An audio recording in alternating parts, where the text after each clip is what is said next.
President Trump ने Iran से युद्ध के 5 नई वजहों का ऐलान कर दिया। ट्रंप ने यह दावा भी किया है कि उनके पास ईरान के एटमी प्रोग्राम की सुपर सॉलिड सबूत हैं, जिसके बाद उनकी कोर टीम ने सलाह यह दी है कि ईरान पर इजराइल से हमला करवाने में ज्यादा फायदा है।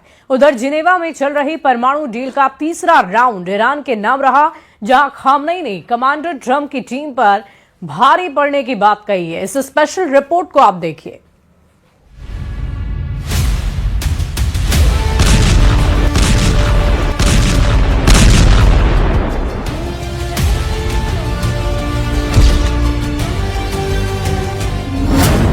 ईरान अमेरिका एटमी डील का पहला राउंड।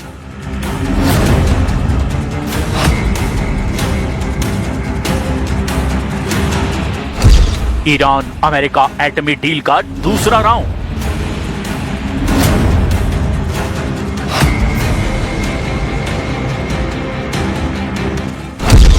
ईरान अमेरिका एटमी डील का तीसरा राउंड।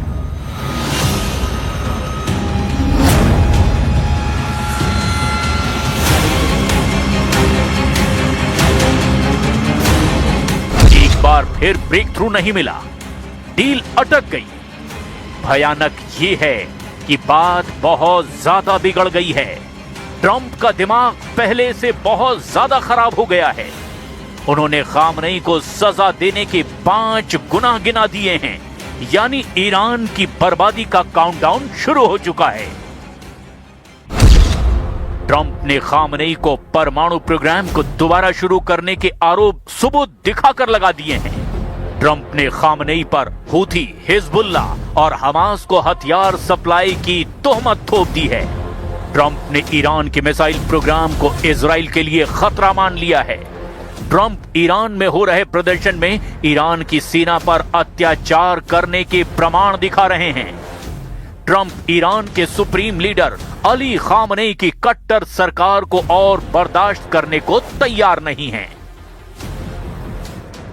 ट्रंप ने खुद की अदालत में ईरान को दोषी करार दे दिया है। ये जानकारी अमेरिका के राष्ट्रपति और विदेश मंत्री दोनों ने ये बताकर दी कि ईरान ने परमाणु प्रोग्राम को दोबारा शुरू किया, जो ट्रंप की नजर में सबसे संगीन गुनाह है। First and foremost, after their nuclear program was obliterated, they were told not to try to restart it, and here they are. You can see them always trying to rebuild elements of it. They're not enriching right now, but they're trying to get to the point where they ultimately can. America की बातें Iran मानने को तैयार नहीं। Iran अपने उसूलों पर टिका है। ईरान की मजबूरी यह है कि वो झुक नहीं सकता, लेकिन अमेरिका मजबूर नहीं है। ट्रंप को सबसे बढ़िया मौका मिला है, तो ट्रंप मौके को कैश करने में देर नहीं करना चाहते।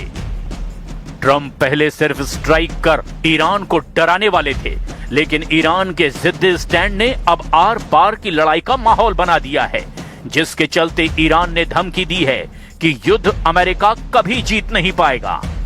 ईरान के विदेश मंत्री अब्बास अराक्ची दावा कर रहे हैं, फारस की खाड़ी से अमेरिका सही सलामत वापस भी नहीं जाएगा, क्योंकि वो ऐसे इलाके में फंसा है जहां दो तरफ से आफत और तबाही तय है। ईरान ने धमकी के साथ सफाई भी दी कि वो ना तो एटम बम बना रहा है, ना ही लॉन्ग रेंज की मिसाइलों का प्रोडक्शन कर रहा है। अब्बास अराक्ची ने कहा कि ईरान के पास अमेरिका तक मार करने वाली मिसाइल बनाने की ताकत है, लेकिन वो सिर्फ 2000 किलोमीटर दूर तक धमाके करने वाली मिसाइलों को बनाता है, वो भी दुश्मनों से खुद को बचाने के लिए। लेकिन परमाणु पावर ईरान की जरूरत है। ईरान न्यूक्लियर प्रोग्राम से एनर्जी किल्लतों को दूर करना चाहता है, इसीलिए वो एटमी प्रोग्राम बंद करने को तैयार नहीं। यानी जो ट्रंप चाहते हैं वो मुमकिन नहीं, लेकिन उन्हें सलाह दी जा रही है कि ईरान पर हमले की शुरुआत वो ना करें। अमेरिका की न्यूज वेबसाइट पॉलिटिको की रिपोर्ट के मुताबिक ट्रंप के सीनियर सलाहकारों ने सलाह दी है कि ईरान पर पहला हमला इजराइल से करवाया जाए। इससे अमेरिका को ज्यादा बेहतर नतीजे मिलने के आसार बनेंगे, क्योंकि इजराइल पर ईरान पलटवार करेगा। उसके बाद ट्रंप को युद्ध की पुख्ता वजह मिल जाएगी और अमेरिका के ज्यादा से ज्यादा लोग ईरान से युद्ध का समर्थन करेंगे। और यह सलाह ट्रंप के काम की है, मगर वो किसी की सुनते कहां हैं। लेकिन ईरान से युद्ध में ट्रंप को हर कदम फूंक फूंक कर रखना होगा। वजह है ईरान को मिल रहा सपोर्ट। रूस के बाद अब चीन ने भी खुलकर खामनेई को बचाने का वादा कर डाला है।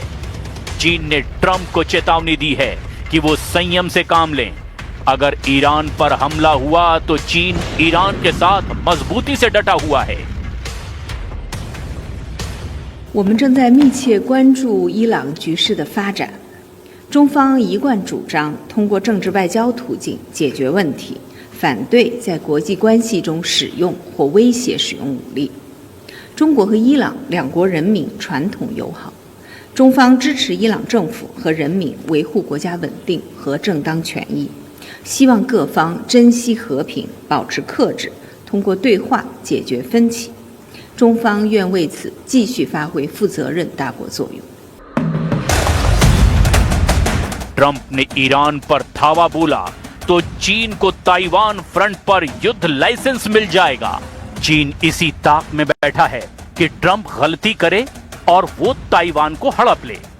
ये भी जाहिर है कि ताइवान पर चीन का कंट्रोल अमेरिका की हार होगी, क्योंकि ट्रंप ताइवान का साथ देते आए हैं। इसीलिए उन्हें ईरान फ्रंट पर चीन के हथियारों से टक्कर लेनी पड़ेगी। मगर ट्रंप की कोर टीम जो चाहती है वो हुआ तो इजराइल का क्या होगा? क्या इजराइल के पास ईरान की रॉकेट फोर्स का जवाब है?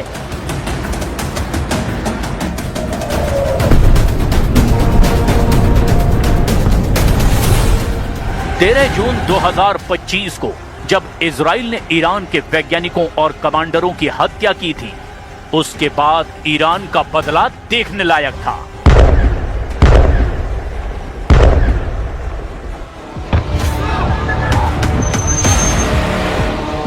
जून की रात को ही जब ईरान ने इजराइल पर मिसाइल बरसाई तो पूरी दुनिया हैरान थी।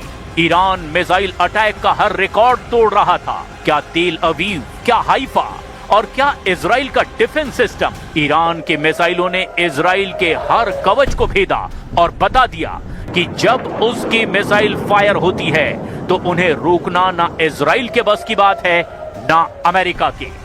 12 दिन तक ईरान के गुस्से को पूरी दुनिया ने देखा।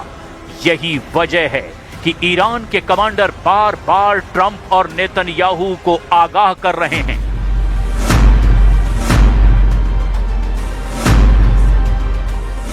ईरान के रक्षा मंत्री कह चुके हैं कि 12 दिन के युद्ध के बाद ईरान अब डबल ताकत के साथ युद्ध लड़ने को तैयार है। अजीज नासिरजादेह के मुताबिक ईरान की मिसाइल पावर 2 गुना बढ़ा दी गई है।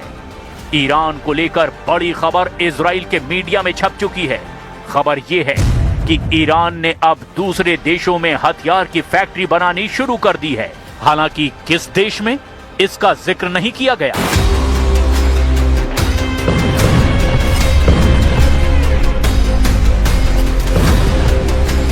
ईरान के मिसाइल हमलों का ऑर्डर खामनेई ने दिया था और साबित कर दिया था कि मिलिट्री लीडरशिप को खत्म करने के बावजूद ईरान का कमांड एंड कंट्रोल सिस्टम पूरी तरह से एक्टिव है।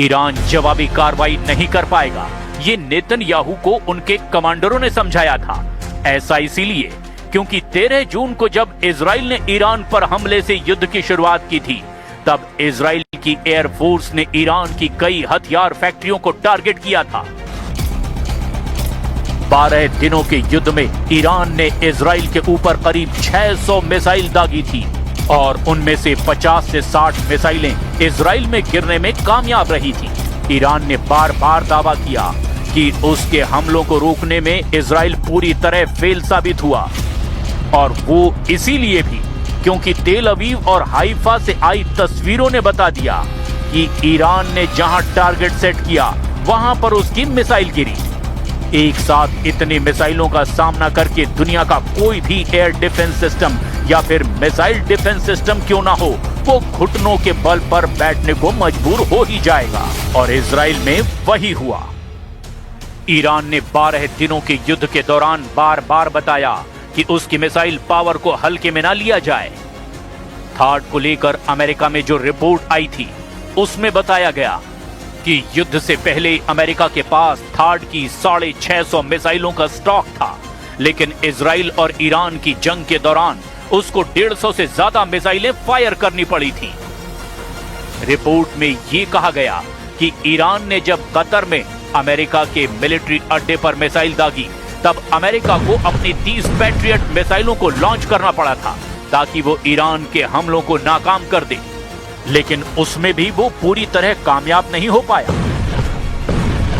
रिपोर्ट के मुताबिक अमेरिका के थार्ड मिसाइल डिफेंस सिस्टम ने इजराइल के एरो 2 और एरो 3 इंटरसेप्टर के साथ ईरान की 574 मिसाइलों में से 201 को तबाह किया। बाकी मिसाइलों को दूसरे डिफेंस सिस्टम ने नष्ट किया। मतलब ईरान पूरा जोर लगाएगा तो सुपर पावर भी दहल जाएगा।